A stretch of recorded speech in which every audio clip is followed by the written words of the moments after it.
Bonjour à toutes et à tous et bienvenue dans Non-Stop Foot, l'émission 100% foot qui sent le foot sans jamais s'en foutre. Autour de moi évidemment un invité que je vais présenter juste après. Mais d'abord sur ma droite, voilà, je vous salue Daniel Laurenceau, notre spécialiste, notre chroniqueur vedette. Ça va Daniel ? Voilà, toujours au taquet, toujours à sentir le foot, toujours à sentir d'ailleurs tout court, je le sens d'ici. Sur ma gauche, notre invité du jour, je le remercie d'être présent avec nous. On va parler avec lui de l'Olympique Lyonnais puisqu'il est chargé de communication de l'Olympique Lyonnais. C'est Romain Surmont. Bonjour Romain. Bonjour à toutes et à tous. Merci à vous d'être ici. Effectivement, le sujet du jour, vous êtes là pour ça. C'est la saison un petit peu compliquée, difficile. On ne sait pas comment ça va se terminer. De votre club, l'OL, c'est un petit peu difficile. Si, c'est difficile. Et d'ailleurs, justement, Daniel a un avis justement avisé sur la question. Et c'est l'heure du bilan de Daniel. Jingle.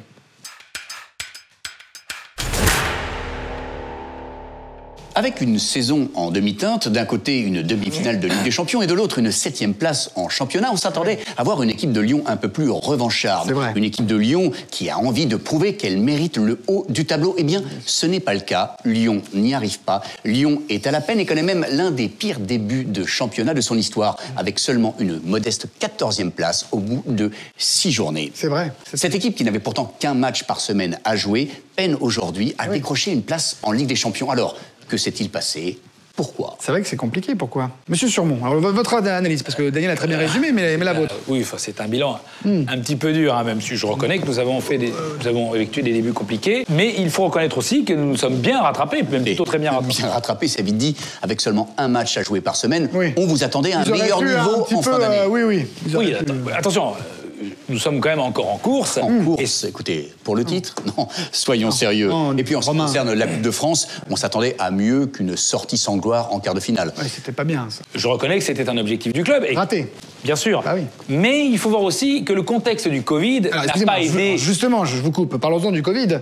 Qui l'an dernier a poussé à annuler le championnat au mois de mars en se disant « j'ai profité du classement de l'année précédente et aller en Champions League ».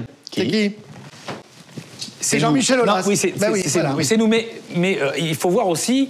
Mais que le résultat, aujourd'hui, les clubs sont tous en crise économique. Excusez-moi, Romain, si c'est vrai, il y a une vraie crise économique parce qu'il n'y a plus d'argent, il n'y a plus... Attention, je ne nie pas la réalité. Ceci dit, nous n'avions pas du tout prévu dans notre business plan que les stades seraient encore vides pendant un an. C'est un énorme manque à gagner. Attendez, le vrai manque, excusez-moi, ce sont les pertes des droits du foot suite à l'abandon de Mediapro. Ah bah oui, c'est Mediapro. Effectivement, c'est triste. Écoutez, c'est triste, mais c'est la faute de qui ? Qui a soutenu Mediapro ? Allez-y, écoutez-le. Vous le savez, Daniel ?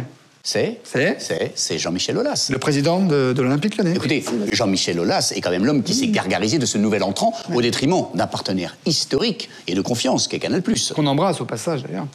Oui, Jean-Michel Aulas, qui a soutenu un business plan totalement irresponsable et impossible à tenir. Ah oui, c'était impossible. C'est évident, avec le recul, on peut dire ça, mais sur le moment, c'était quand même très compliqué d'anticiper. Oui, anticiper, c'est quand même votre métier également. Tout comme vous auriez dû anticiper le départ de Depay. Mais qui va partir pour zéro. Je vous le dis. Oui. Vous n'allez rien gagner sur ce transfert. À quoi sert Juninho ? Rien. Excusez-moi, Romain, mais si. Un club comme Lille. Ah, ça c'est un club. Lille qui connaît les mêmes problèmes de Covid que vous. Et pourtant. Lille qui aussi a un stade vide.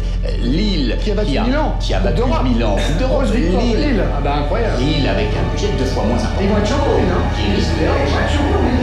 Pourquoi Lille ? Qu'est-ce qu'il y a Lille ? Pourquoi vous branlez sur Lille ? C'est formidable Lille ! C'est génial Lille, c'est stable Lille. Vous voulez que je vous rappelle l'histoire ? Il y a 3 ans, Lille, ils ont été rachetés par un espèce d'homme d'affaires nébuleux, tellement formidable qu'il a été viré par ses propres actionnaires en plein milieu de saison, tellement qu'il puait l'arnaque. En plus, leur stade, il est super, il est génial, sauf qu'il est rempli 5 jours par an, il est financé par la mairie et par l'État, et il creuse un déficit alors que nous, notre stade, on l'a payé nous-mêmes avec notre propre pognon, et ça fait 30 ans qu'on est au top niveau. Et puis Lille, je leur donne 6 mois pour vendre la moitié de leurs joueurs et terminer dans le ventre mou. Et puis on n'a pas non plus des milliardaires enturbanés qui viennent dégueuler walla leur pognon qu'ils n'ont pas pu mettre dans le terrorisme international. Mais ça c'est pas grave, c'est formidable, tant qu'il y a des Brésiliens à 30 bars par an qui sont payés pour faire du jeu bonito avec des pubs dans le cul, on dit rien. Alors Monaco c'est encore mieux, eux ils sont détenus par un oligarque russe. Ah c'est formidable, on sait pas d'où vient son pognon. On a quand même une petite idée, vu qu'il a tellement sucé Poutine qu'il allait le verser, et qu'il est devenu milliardaire à 30 ans comme tous les gens honnêtes.